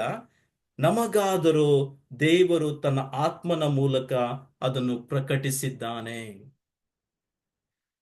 ನಿಮ್ಮ ಮನೋನೇತ್ರಗಳು ಬೆಳಗಲಿ ಎಂಬುದಾಗಿ ಪೌಲನು ಎಫೆಸದವರಿಗೆ ಪ್ರಾರ್ಥನೆ ಮಾಡುವಾಗ ಪವಿತ್ರಾತ್ಮನು ಕೊಟ್ಟಂತ ಪ್ರಕಟಣೆಗಳನ್ನು, ಪವಿತ್ರಾತ್ಮನ ಕೊಟ್ಟಂತ ದೇವರ ವಾಕ್ಯವನ್ನು ಅರ್ಥ ಮಾಡಿಕೊಳ್ಳುವಂತ ಜ್ಞಾನವನ್ನು ಕೊಡಲಿ. ಅದನ್ನು ಪೌಲ ಇಲ್ಲಿ ಅರ್ಥ ಮಾಡ್ಕೊಳ್ತಾನೆ. ನಮಗಾದರೂ ದೇವರು ತನ್ನ ಆತ್ಮನ ಮೂಲಕ ಅದನ್ನು ಪ್ರಕಟಿಸ್ತಾ ಇದ್ದಾನೆ.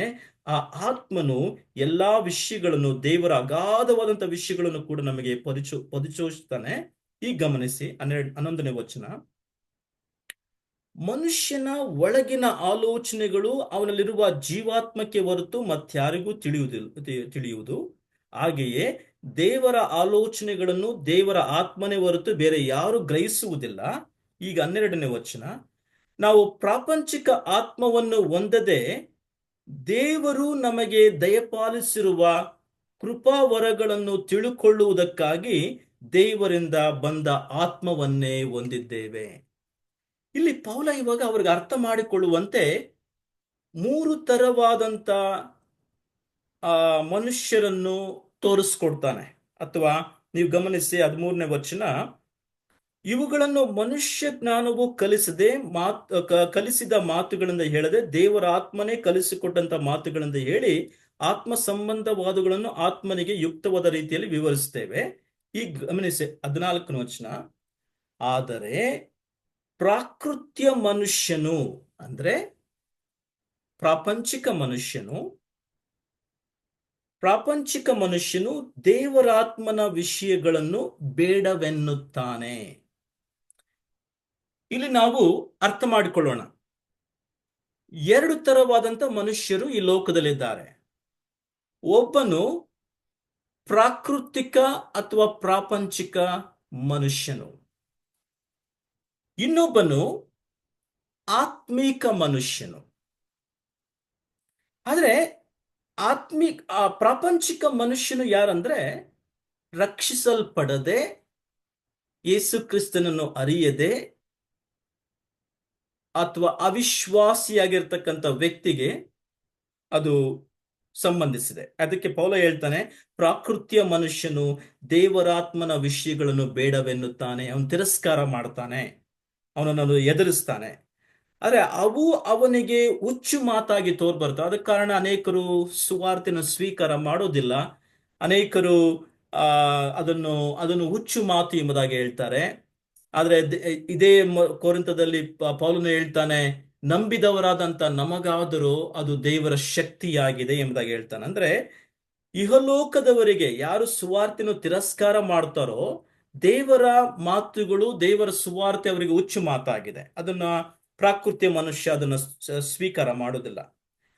ಅವು ಆತ್ಮ ವಿಚಾರದಿಂದ ತಿಳಿಯತಕ್ಕವುಗಳಾಗಿರಲಾಗಿ ಅವನು ಅವುಗಳನ್ನು ಗ್ರಹಿಸುವುದಿಲ್ಲ. ಸೊ ನೋಡಿ, ಪ್ರಾಕೃತಿಯ ಮನುಷ್ಯನು ದೇವರಾತ್ಮನ ವಿಷಯಗಳನ್ನು ಬೇಡ ಎಂಬುದಾಗಿ ಹೇಳ್ತಾನೆ. ಯಾಕಂದ್ರೆ ಅವನಿಗೆ ಪವಿತ್ರಾತ್ಮನು ಇಲ್ಲದೆ ಇರುವ ಕಾರಣ, ಮತ್ತು ಪವಿತ್ರಾತ್ಮನ ವಿಚಾರಗಳನ್ನು ಅವು ಆತ್ಮ ವಿಚಾರದಿಂದ ತಿಳಿಯತಕ್ಕವುಗಳಾಗಿರೋದ್ರಿಂದ ಅವುಗಳನ್ನು ಅವನು ಗ್ರಹಿಸುವುದಿಲ್ಲ ಎಂಬುದಾಗಿ ಹೇಳ್ತಾನೆ. ಆದರೆ ಆತ್ಮನಿಂದ ನಡೆಸಿಕೊಳ್ಳುವವನು ಎಲ್ಲವನ್ನು ವಿಚಾರಿಸಿ ತಿಳುಕೊಳ್ಳುತ್ತಾನೆ. ಆದರೆ ಇವನನ್ನು ಯಾವನಾದರೂ ವಿಚಾರಿಸಿ ತಿಳುಕೊಳ್ಳುವುದಿಲ್ಲ. ಸೊ ದೇವರು ತನ್ನ ಆತ್ಮನನ್ನು, ಕರ್ತನ ಆತ್ಮನನ್ನು, ಪವಿತ್ರಾತ್ಮನನ್ನು ತನ್ನ ವಿಶ್ವಾಸಿಗೆ, ತಾನು ನಂಬಿದಂತ ಪ್ರತಿಯೊಬ್ಬ ವಿಶ್ವಾಸಿಗೆ ಕಳಿಸ್ಕೊಟ್ಟಿದ್ದಾನೆ. ಯಾಕಂದ್ರೆ ದೇವರ ಅಗಾಧವುಳ್ಳ ವಾಕ್ಯದ ಸತ್ಯಾರ್ಥಗಳನ್ನು ನಾವು ಅರ್ಥ ಮಾಡಿಕೊಂಡು ಅದರಲ್ಲಿ ನಡೆಯಬೇಕೆಂಬುದೇ ದೇವರ ಆಶಯವಾಗಿದೆ. ಈಗ ನಾನು ಇದನ್ನು ಕ್ಲುಪ್ತವಾಗಿ ವಿವರಿಸಿ ತಿಳಿಸ್ಲಿಕ್ಕೆ ನಾನು ಇಷ್ಟಪಡ್ತೇನೆ. ಈಗ ನೋಡಿ, ಈ ಲೋಕದಲ್ಲಿ ಇರುವಂತದ್ದು ಎರಡು ಪ್ರಮುಖವಾದಂತ ವ್ಯಕ್ತಿಗಳು ಮಾತ್ರವೇ. ಒಂದು ಪ್ರಾಕೃತಿಕ ಮನುಷ್ಯ, ದೇವರನ್ನು ನಂಬಲೊಲ್ಲದವನು. ಇನ್ನೊಂದು ಕಡೆ ಆತ್ಮೀಕ ಮನುಷ್ಯ, ದೇವರನ್ನು ನಂಬಿದವನು. ಆದ್ರೆ ಆತ್ಮೀಕ ಮನುಷ್ಯನಲ್ಲಿ ಎರಡು ತರವಾದಂತಹ ಹೋರಾಟಗಳು ಯಾವಾಗಲೂ ನಡೀತಾ ಇರ್ತವೆ. ಇದರ ಮಧ್ಯದಲ್ಲಿ ಇನ್ನೊಂದು ಮನುಷ್ಯ ಎಂಬುದಾಗಿ ನೀವು ತೆಗೆದುಕೊಳ್ಬಹುದು, ಅಥವಾ ಒಂದು ಹೋರಾಟ. ಅದೇನಂದ್ರೆ, ಆತ್ಮೀಕ ಮನುಷ್ಯ ನಂಬಿದಂತ ವಿಶ್ವಾಸಿಯಲ್ಲಿ ಒಂದು ಹೋರಾಟ ಏನಂದ್ರೆ ಶಾರೀರಿಕ ಮನುಷ್ಯನು ಎಂಬುದಾಗಿ ಕೂಡ ನಾವು ಅಲ್ಲಿ ನೋಡ್ತೇವೆ. ನೀವು ನೋಡಿ 3ನೇ ಅಧ್ಯಾಯಕ್ಕೆ ಬಂದ್ರೆ ಅಲ್ಲಿ ನಿಮಗೆ ಅರ್ಥ ಆಗುತ್ತೆ. ಸಹೋದರರೇ, ನಾನಂತೂ ದೇವರಾತ್ಮದಿಂದ ನಡೆಸಿಕೊಳ್ಳುವವರಿಗೆ ತಕ್ಕಂತೆ ನಿಮ್ಮ ಸಂಗಡ ಮಾತನಾಡಿದ್ರೆ, ಪ್ರಾಪಂಚಿಕರು ಕ್ರಿಸ್ತನ ವಿಷಯದಲ್ಲಿ ಎಳೆ ಕೂಸುಗಳು ಆಗಿರುವಂತವರಿಗೆ ತಕ್ಕಂತೆ ನಿಮ್ಮ ಸಂಗಡ ಮಾತನಾಡ್ತಾ ಇದ್ದೇನೆ. ಅದೇನೆಂದ್ರೆ, ನಿಮಗೆ ನಾನು ಹಾಲು ಕುಡಿಸಿದನು, ಅನ್ನ ಕೊಡ್ಲಿಲ್ಲ. ಅನ್ನ ತಿನ್ನುವುದಕ್ಕೆ ಯಾಕಂದ್ರೆ ನಿಮಗೆ ಇನ್ನೂ ಶಕ್ತಿ ಇರಲಿಲ್ಲ, ಈಗಲಾದರೂ ಶಕ್ತಿ ಇಲ್ಲ, ಯಾಕಂದ್ರೆ ಇನ್ನು ಶರೀರದೀನ ಸ್ವಭಾವವುಳ್ಳವರಾಗಿದ್ದೀರಾ. ಅದನ್ನ ಬೇಕಾದ್ರೆ ನೀವು ಅಂಡರ್ಲೈನ್ ಮಾಡ್ಕೊಳ್ಳಿ, ಬಹಳ ಪ್ರಾಮುಖ್ಯವಾದ ಸಂಗತಿ. ಪ್ರತಿಯೊಬ್ಬ ವಿಶ್ವಾಸಿಯಲ್ಲಿ ಒಂದು ಶಾರೀರಿಕ ಮನುಷ್ಯನು ಕೂಡ ಇದ್ದಾನೆ, ಅಥವಾ ವ್ಯಕ್ತಿ ಎಂಬ ನಾನು ಇದನ್ನು ಕರೀತಾ ಇಲ್ಲ. ಆತ್ಮಿಕ ಮನುಷ್ಯನಲ್ಲಿ ಈ ಶಾರೀರಿಕ ಸ್ವಭಾವಗಳು ಅನೇಕ ಸಾರಿ, ಅಥವಾ ಪಾಪದ ಸ್ವಭಾವಗಳು, ಪಾಪದ ಆಲೋಚನೆಗಳು, ಶಾರೀರಿಕ ಸ್ವಭಾವಗಳು ಆಳ್ವಿಕೆ ಮಾಡಲಿಕ್ಕೆ ಸಾಧ್ಯವಿದೆ. ಯಾವಾಗ ಅವರು ದೇವರ ಆತ್ಮದಿಂದ ನಡೆಸಲ್ಪಡುವುದಿಲ್ಲವೋ, ಪಾಪಕ್ಕೆ ಅವರು ಒಳಪಡ್ತಾರೋ, ಈ ಶಾರೀರಿಕ ಸ್ವಭಾವ. ಆದ ಕಾರಣ ಪೌಲ ಅವ್ರಿಗೆ ಹೇಳ್ದ, ನಾನು ಅನೇಕ ಸಂಗತಿಗಳನ್ನು ನಿಮ್ಮ ಮುಂದೆ ತಿಳಿಸ್ಲಿಕ್ಕೆ ಇಷ್ಟಪಟ್ಟೆ, ಆದ್ರೆ ಅದನ್ನು ನಾನು ಹೇಳಿದ್ರು ನೀವು ಅದನ್ನು ಅರ್ಥ ಮಾಡ್ಕೊಳ್ಳೋದಿಲ್ಲ. ಕಾರಣ ಏನಂದ್ರೆ, ಶರೀರದಿನ ಸ್ವಭಾವ ಉಳ್ಳವರಾಗಿದ್ದರೆ ಎಂಬುದಾಗಿ ಅವ್ರಿಗೆ ಹೇಳ್ತಾ, ನಿಮ್ಮೊಳಗೆ ಹೊಟ್ಟೆ ಕಿಚ್ಚು, ಜಗಳ ಇರುವಲ್ಲಿ ನೀವು ಶರೀರದಿನ ಸ್ವಭಾವ ಉಳ್ಳವರಾಗಿದ್ದೀರಿ ಎಂಬುದಾಗಿ, ಕೇವಲ ನರಪ್ರಾಣಿಗಳಂತೆ ನಡ್ಕೊಳ್ತಾ ಇದ್ದೀರಾ, ನಿಮ್ಮಲ್ಲಿ ಯಾವುದೇ ಬದಲಾವಣೆಗಳು ಕಾಣ್ತಾ ಇಲ್ಲ, ನೀವು ಅಂದ್ರೆ ಪ್ರಾಪಂಚಿಕ ಮನುಷ್ಯರಾಗಿ ಕಾಣ್ತಾ ಇದ್ದೀರಾ, ನಿಮ್ಮಲ್ಲಿ ಯಾವುದೇ ಪರಿವರ್ತನೆ ನಾನು ಕಾಣ್ತಾ ಇಲ್ಲ ಎಂಬುದಾಗಿ ಅವರನ್ನು ಎಚ್ಚರಿಸ್ತಾ ಇದ್ದಾನೆ. ಸೊ ಇಲ್ಲಿ ನಾವು ಅರ್ಥ ಮಾಡ್ಕೊಳ್ಬೇಕು, ನಂಬಿದಂತ ವಿಶ್ವಾಸಿ ದೇವರ ವಿಷಯವಾಗಿ ಅರ್ಥ ದೇವರ ಸತ್ಯಾರ್ಥಗಳನ್ನು ಅರ್ಥ ಮಾಡಿಕೊಳ್ಳಬೇಕಾದ್ರೆ ಪವಿತ್ರಾತ್ಮನಿಂದ ನಡೆಸಲ್ಪಡುವಂಥದ್ದು, ಪವಿತ್ರಾತ್ಮನ ಮೇಲೆ ಆತುಕೊಳ್ಳುವಂಥದ್ದು, ಪವಿತ್ರಾತ್ಮನ ಜ್ಞಾನವನ್ನು ಬೇಡಿಕೊಳ್ಳುವಂಥದ್ದು ಬಹಳ ಪ್ರಾಮುಖ್ಯವಾಗಿದೆ. ಅದನ್ನೇ ಪೌಲ ಇಲ್ಲಿ ತಿಳಿಸ್ತಾ ಇದ್ದಾನೆ. ಸೊ ಈ ವಿಷಯಗಳನ್ನು ನಾನು ನಿಮಗೆ ಯಾಕೆ ಗೋಚರ ಪಡಿಸ್ಬೇಕೆಂಬುದಾಗಿ ಯೋಚನೆ ಮಾಡುವಾಗ ನಾವು ಅನೇಕ ಸಾರಿ ಅಂದ್ಕೊಳ್ತೇವೆ, ನಾನು ನಂಬಿದ್ದೇನೆ ಅದು ಸಾಕು ಎಂಬುದಾಗಿ. ನಾವು ಅಲ್ಲಿಗೆ ನಿಲ್ಲಿಸಬಾರ್ದು. ಹೌದು, ನಾವು ನಂಬಿದ್ದೇವೆ, ನಾವು ಪರಲೋಕಕ್ಕೆ ಹೋಗ್ತೇವೆ, ನಂಬುದರ ಮೂಲಕ ನಮಗೆ ನಿತ್ಯ ಜೀವ ಕೊಡಲ್ಪಟ್ಟಿದೆ, ನಾವು ರಕ್ಷಿಸಲ್ಪಟ್ಟಿದ್ದೇವೆ, ನಮ್ಮ ಪಾಪಗಳು ತೊಡೆಯಲ್ಪಟ್ಟಿವೆ ಮತ್ತು ವಿಮೋಚನೆಯಾಗಿದೆ, ದೇವರ ಮಕ್ಕಳಾಗಿದ್ದೇವೆ, ಅದು ಒಳ್ಳೆಯದೇ, ನಿಜವಾಗಿಯೂ ನಾವು ಬಿಡಿಸಲ್ಪಟ್ಟಿದ್ದೇವೆ. ಆದರೆ ಇನ್ನೊಂದು ಕಡೆ ನಂಬಿದ ಮೇಲೆ ನಮ್ಮ ಆತ್ಮೀಕ ಜೀವಿತ ವೃದ್ಧಿಯಾಗಬೇಕು. ನಮ್ಮ ಆತ್ಮಿಕ ಜೀವಿತ ವೃದ್ಧಿಯಾಗಬೇಕಾದ್ರೆ, ಅಭಿವೃದ್ಧಿಗೊಳ್ಳಬೇಕಾದ್ರೆ ಪವಿತ್ರಾತ್ಮನ ಜ್ಞಾನದ ಅವಶ್ಯಕತೆ ಬಹಳ ಪ್ರಾಮುಖ್ಯವಾಗಿದೆ. ಅದನ್ನೇ ಪೌಲ ಇಲ್ಲಿ ಎಫೆಸದವರಿಗೆ ಪ್ರಾರ್ಥನೆ ಮಾಡ್ತಾನೆ. ಅದೇನೆಂದ್ರೆ, ನಿಮ್ಮ ಜ್ಞಾನ ನೇತ್ರಗಳು ತೆರೆಯಲ್ಪಡಲಿ ಎಂಬುದಾಗಿ. ಮತ್ತೆ ಎಫೆಸದವರಿಗೆ ಬರೆದ ಪತ್ರಿಕೆಗೆ ನೀವು ಬನ್ನಿ. ಅಲ್ಲಿ ನೀವು ಬರುವಾಗ ಚೆನ್ನಾಗಿ ಗಮನಿಸಿ. ಇಲ್ಲಿ ಕೆಲವು ನಿಮಿಷಗಳನ್ನು ನಾವು ಗಮನಿಸಿ ಮುಗಿಸ್ಲಿಕ್ಕೆ ಪ್ರಯತ್ನ ಮಾಡೋಣ. 3 ಸಂಗತಿಗಳನ್ನು ಹೇಳ್ತಾನೆ ಅಲ್ಲಿ. ಎಫೆಸ ಪತ್ರಿಕೆ 1ನೇ ಅಧ್ಯಾಯ ವಚನ ನೀವು 17ಕ್ಕೆ ಬನ್ನಿ. 1ನೇ ಅಧ್ಯಾಯ ವಚನ 17 ನಾವು ಗಮನಿಸ್ಕೊಂಡು ಹೋಗೋಣ. 18 ನೀವು ಗಮನಿಸಿ. ಆತನು ನಿಮ್ಮ ಮನೋನೇತ್ರಗಳನ್ನು ಬೆಳಗಿಸಿ, ಈಗ ಗಮನಿಸಿ, 3 ವಿಷಯಕ್ಕಾಗಿ ಅವ್ರಿಗೋಸ್ಕರ ಪ್ರಾರ್ಥನೆ ಮಾಡ್ತಾನೆ. ಯಾತಕ್ಕೋಸ್ಕರ ದೇವರು ನಿಮ್ಮ ಮನೋನೇತ್ರಗಳನ್ನು ಬೆಳಗಿಸಬೇಕೆಂಬುದಾಗಿ ತೋರಿಸ್ಕೊಡ್ತಾನೆ. ಮೊದಲನೇದಾಗಿ, ಕರೆಯಲ್ಪಟ್ಟವರು ನಿರೀಕ್ಷಿಸುವ ಪದವಿ ಏನು ಎಂದು ನೀವು ತಿಳುಕೊಳ್ಬೇಕು. ಅಂದ್ರೆ ಕರೆಯಲ್ಪಟ್ಟಂತ ನಿರೀಕ್ಷೆ ಎಂಥದ್ದು? ಮೊದಲನೇದಾಗಿ ನೀವು ಕರೆಯಲ್ಪಟ್ಟಿದ್ದೀರಿ, ನಿಮ್ಮ ನಿರೀಕ್ಷೆ ಎಂಥದ್ದು ಎಂಬುದಾಗಿ ನೀವು ಅರ್ಥ ಮಾಡಿಕೊಳ್ಬೇಕು. ಏನು ಕರೆಯಲ್ಪಟ್ಟಂತ ವಿಷಯ ಎಂಬುದಾಗಿ ಪೌಲ ಇಲ್ಲಿ ಹೇಳುವಾಗ, ಎಫೆಸ 1ನೇ ಅಧ್ಯಾಯ ವಚನ 1ರಿಂದ ಅಥವಾ 3ರಿಂದ 14ರವರೆಗೆ ಮತ್ತೆ ಅವರಿಗೆ ತಿಳಿಸ್ತಾ ಇದ್ದಾನೆ. ನಾವು ಕರೆಯಲ್ಪಟ್ಟಂತ ನಮ್ಮ ಒಂದು ಸ್ಥಾನ ಏನಾಗಿದೆ ಎಂಬುದಾಗಿ. ನೀವು ಗಮನಿಸಿದ್ರೆ ಇದೇ ಎಫೆಸ ಪತ್ರಿಕೆ 1ನೇ ಅಧ್ಯಾಯದಿಂದ 3ನೇ ವಚನದಿಂದ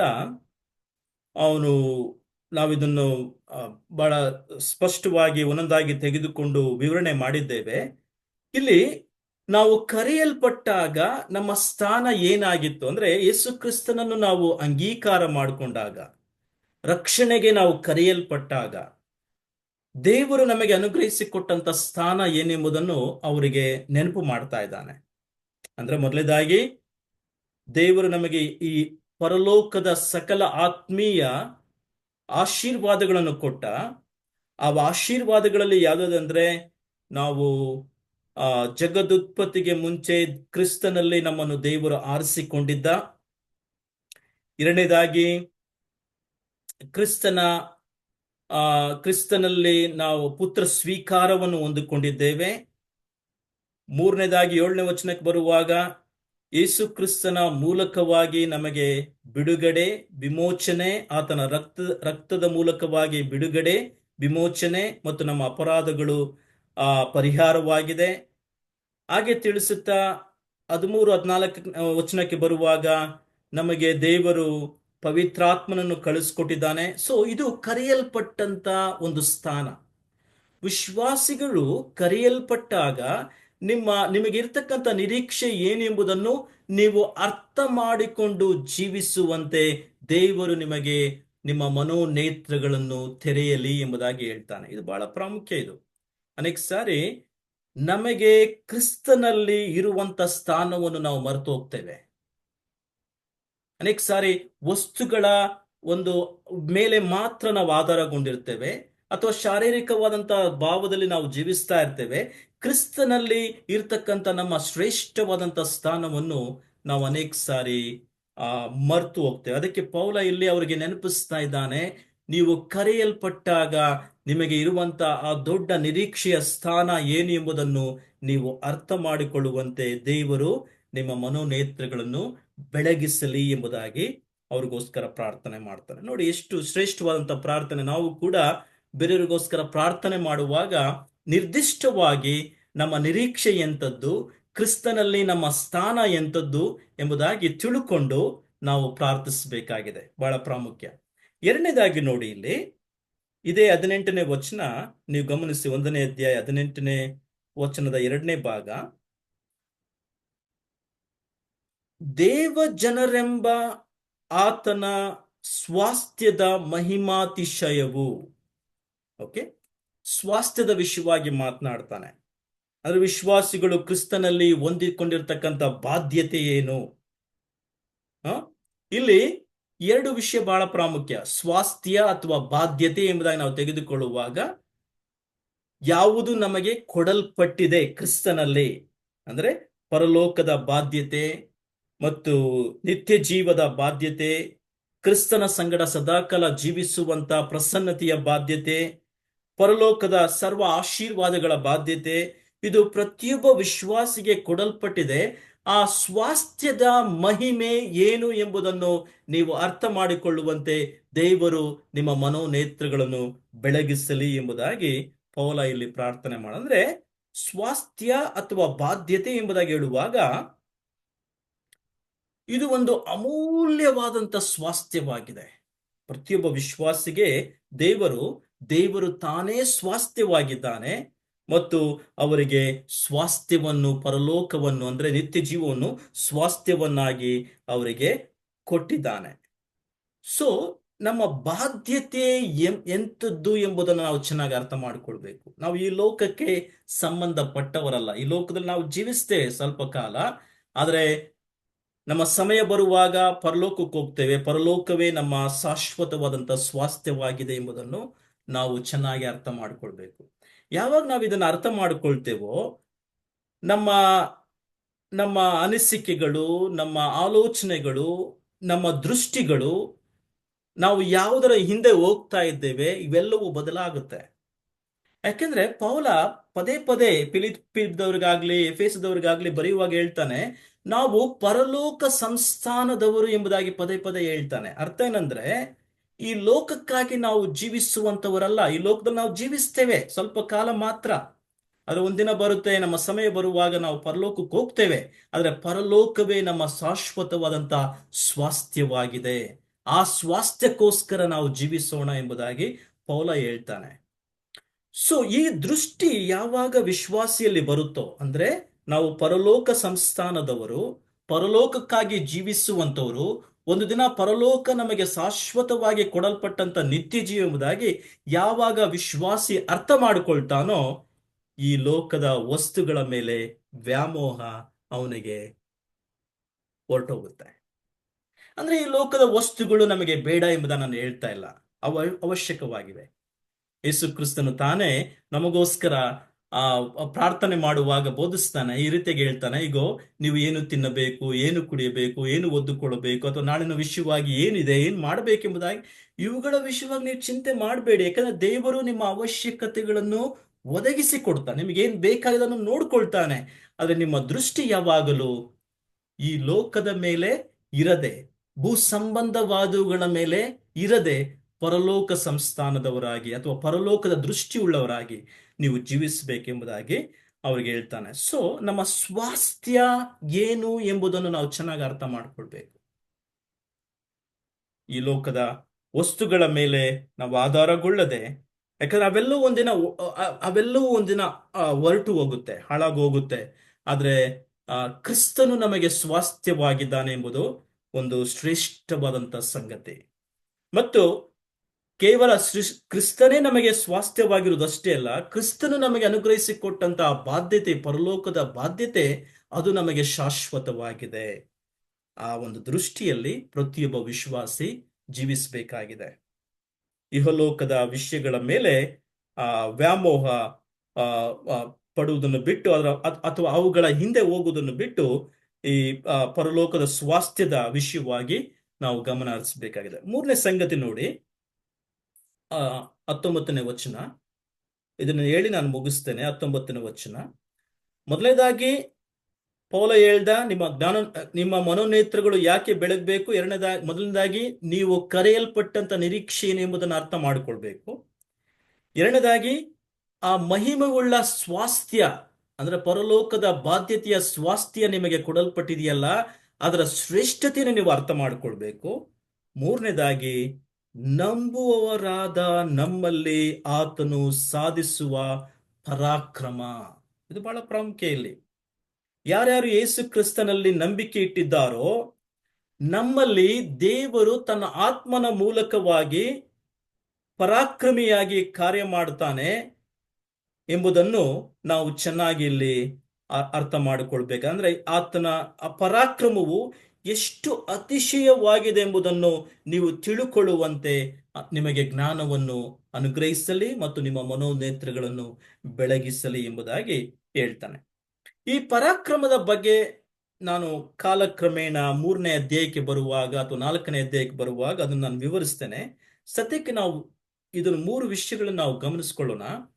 ಪೌಲ ಪ್ರಾರ್ಥನೆ ಮಾಡುವಾಗ ಸಾಮಾನ್ಯವಾದಂಥ ಪ್ರಾರ್ಥನೆಗಳ ಮೇಲೆ ಅವನು ಆಧಾರಗೊಳ್ಳದೆ ನಿರ್ದಿಷ್ಟವಾದಂಥ ಪ್ರಾರ್ಥನೆ ಮಾಡ್ತಾ ಇದ್ದಾನೆ. ಅದೇನೆಂದರೆ, ನಿಮ್ಮ ಮನೋನೇತ್ರಗಳನ್ನು ದೇವರು ತೆರೆಯಲಿ ಎಂಬುದಾಗಿ, ದೇವರು ನಿಮಗೆ ಪವಿತ್ರಾತ್ಮನ ಜ್ಞಾನವನ್ನು ಕೊಡಲಿ ಎಂಬುದಾಗಿ ಹೇಳ್ತಾ 3 ವಿಷಯಗಳನ್ನು ಅವರಿಗೆ ತೋರಿಸ್ಕೊಡ್ತಾ ಇದ್ದಾನೆ.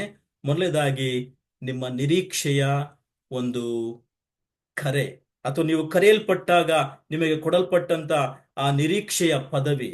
ಎರಡನೇದಾಗಿ ನಿಮಗಿರ್ತಕ್ಕಂಥ ಆ ಮಹಿಮೆಯ ಸ್ವಾಸ್ಥ್ಯ.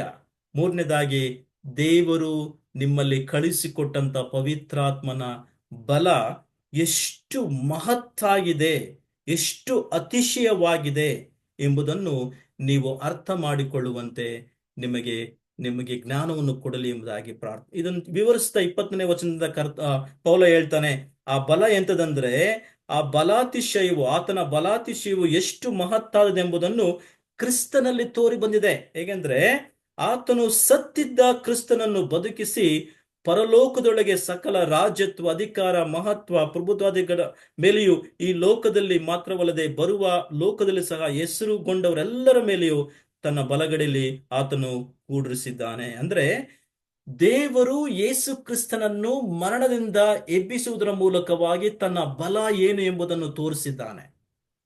ಮತ್ತೆ ಅದೇ ಬಲವು, ಚೆನ್ನಾಗಿ ಅರ್ಥ ಮಾಡ್ಕೊಳ್ಳಿ, ಅಂದ್ರೆ ಯೇಸು ಕ್ರಿಸ್ತನನ್ನು ಮರಣದಿಂದ ಎಬ್ಬಿಸಿದಂತ ಬಲವು, ಅದೇ ಬಲವು ಪ್ರತಿಯೊಬ್ಬ ವಿಶ್ವಾಸಿಗಳಿಗೆ ಕೊಡಲ್ಪಟ್ಟಿದೆ. ಈ ಬಲ ಅಥವಾ ಪರಾಕ್ರಮದ ಒಂದು ಅತಿಶಯೋಕ್ತಿ ಏನು ಎಂಬುದನ್ನು ನೀವು ಅರ್ಥ ಮಾಡಿಕೊಳ್ಳಬೇಕೆಂಬುದನ್ನು ಪೌಲ ಅವರಿಗೋಸ್ಕರ ಪ್ರಾರ್ಥನೆ ಮಾಡ್ತಾ ಇದ್ದಾನೆ.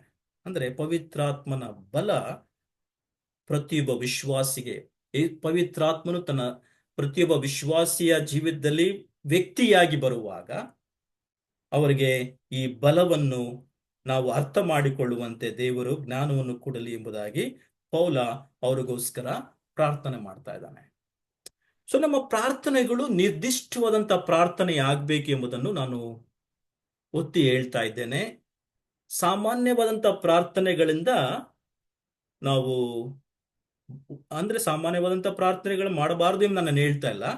ಅವುಗಳಿಂದ ಕಾಲಕ್ರಮೇಣ ಹೊರಗಡೆ ಬಂದು ನಾವು ನಿರ್ದಿಷ್ಟವಾಗಿ ಇಂಥ ವಿಷಯಕ್ಕಾಗಿ ನಿರ್ದಿಷ್ಟವಾಗಿ ಪ್ರಾರ್ಥಿಸುವಂಥದ್ದು ಬಹಳ ಪ್ರಾಮುಖ್ಯವಾಗಿದೆ ಎಂಬುದನ್ನು ಪೌಲನ ಪ್ರಾರ್ಥನೆಯಲ್ಲಿ ನಾವಿಲ್ಲಿ ಕಲ್ತ್ಕೊಳ್ತಾ ಇದ್ದೇವೆ. ಇದನ್ನು ನಮ್ಮ ಜೀವಿತಕ್ಕೆ ಅಳವಡಿಸಿಕೊಳ್ಳೋಣ. ದೇವರ ಆತ್ಮನ ಜ್ಞಾನ, ಆತನ ಬಲ ಮತ್ತು ಆತನು ನಮ್ಮ ಮನೋನೇತ್ರಗಳನ್ನು ತಿಳಿಯಲಿ ಎಂಬುದಾಗಿ ಪ್ರಾರ್ಥಿಸುವಂಥದ್ದು ಬಹಳ ಪ್ರಾಮುಖ್ಯವಾಗಿದೆ. ಹೀಗೆ ಪ್ರಾರ್ಥನೆ ಮಾಡುವಾಗ ನಮಗಿರ್ತಕ್ಕಂಥ ನಿರೀಕ್ಷೆ, ಎರಡನೇದಾಗಿ ನಮಗಿರ್ತಕ್ಕಂಥ ಮಹಿಮೆಯ ಒಂದು ಸ್ವಾಸ್ಥ್ಯ, ಮೂರನೇದಾಗಿ ದೇವರು ನಮಗೆ ಕೊಟ್ಟಂತ ಆ ಪರಾಕ್ರಮದ ಪವಿತ್ರಾತ್ಮನ ಬಲ ಏನೆಂಬುದನ್ನು ಪ್ರತಿದಿನ ನಾವು ಅದನ್ನು ತಿಳ್ಕೊಂಡು ಅದರಲ್ಲಿ ನಡೆಯುವಂಥದ್ದು ಬಹಳ ಪ್ರಾಮುಖ್ಯವಾಗಿದೆ. ಬೇಕಾದಂಥ ಸಂಗತಿಗಳನ್ನು ನಾನು ಮತ್ತೆ 2ನೇ ಅಧ್ಯಾಯಕ್ಕೆ ಬರುವಾಗ ನಾವು ಅದನ್ನು ಮುಂದುವರಿಸಿಕೊಂಡು ಹೋಗೋಣ. ಸದ್ಯಕ್ಕೆ ಪ್ರಾರ್ಥನೆ ವಿಷಯವಾಗಿ ನಾನು ಎಲ್ಲಿ ನಿಲ್ಲಿಸ್ತೇನೆ, 2ನೇ ಅಧ್ಯಾಯವನ್ನು ನಾವು ಮುಂದುವರಿಸೋಣ. ಇಡೀ ಎಫೆಸ ಪತ್ರಿಕೆಯ ಅಧ್ಯಯನವನ್ನು ನಾವು ಮುಂದುವರಿಸೋಣ. ಮತ್ತೆ ಪೌಲನು ಮಾಡುವಂತ ಪ್ರಾರ್ಥನೆ ವಿಷಯ 3ನೇ ಅಧ್ಯಾಯಕ್ಕೆ ನಾವು ಬರ್ತೇವೆ. 3ನೇ ಅಧ್ಯಾಯಕ್ಕೆ ಬರುವಾಗ ಅಲ್ಲಿ ನಾನು ಮತ್ತೆ ಅವನ ಪ್ರಾರ್ಥನೆ, ಸಭೆಗೋಸ್ಕರ ಯಾವ ರೀತಿಯಾಗಿ ಪ್ರಾರ್ಥನೆ ಮಾಡಿದೆ ಎಂಬುದನ್ನು ಮತ್ತೆ ಅಲ್ಲಿ ನಾನು ತೋರಿಸ್ಕೊಡ್ತೇನೆ. ಸದ್ಯಕ್ಕೆ ನಮ್ಮ ಅಧ್ಯಯನವನ್ನು ಮುಂದಿನ ಒಂದು ಕ್ಲಾಸ್ನಲ್ಲಿ 2ನೇ ಅಧ್ಯಾಯಕ್ಕೆ ಬರುವಾಗ ಮುಂದುವರಿಸ್ಕೊಂಡು ಹೋಗೋಣ. ಒಂದು ಪ್ರಾರ್ಥನೆ ಮಾಡ್ತೇನೆ. ತದನಂತರ ನೀವೆಲ್ಲ ನನ್ನ ಜೊತೆಗಿದ್ರೆ ಆ ಕೊನೆಯ ಅದಾಗಿ ನಾವು ಅನೇಕ ಮನವಿಗಳನ್ನು ತೆಗೆದುಕೊಂಡು ಕೂಡ ಪ್ರಾರ್ಥನೆ ಮಾಡೋಣ. ಒಂದು ಪ್ರಾರ್ಥನೆ.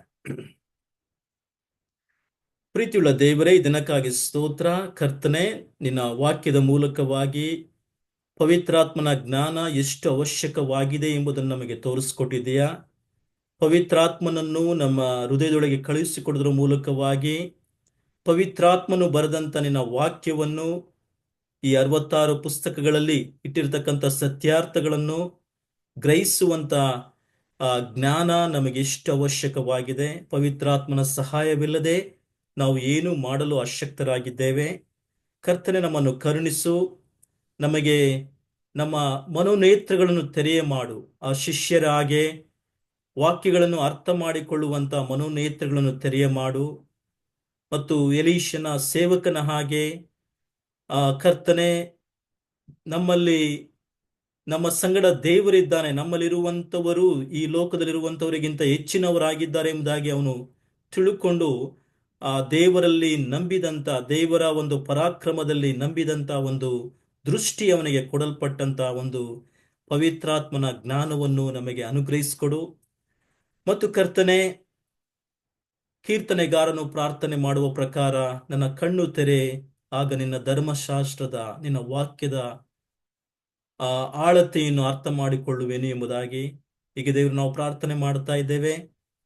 ಪ್ರತಿ ಸಾರಿ ನಾವು ವಾಕ್ಯವನ್ನು ಓದುವಾಗ ನಮ್ರತೆಯ ಹೃದಯದಿಂದ ನಮ್ಮ ಕಣ್ಣುಗಳನ್ನು ತೆರೆ ಎಂಬುದಾಗಿ ಪ್ರಾರ್ಥಿಸುವಂತ ಒಂದು ದೀನ ಮನಸ್ಸನ್ನು ನಮ್ಮೆಲ್ಲರಿಗೂ ಅನುಗ್ರಹಿಸಿಕೊಡು.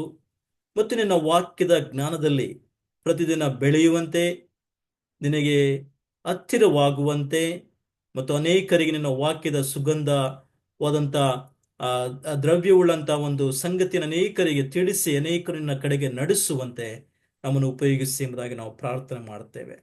ಇಲ್ಲಿ ಸೇರಿ ಬಂದಂತ ಪ್ರತಿಯೊಬ್ಬರನ್ನು ಆಶೀರ್ವಾದ ಮಾಡು ದೇವರೇ.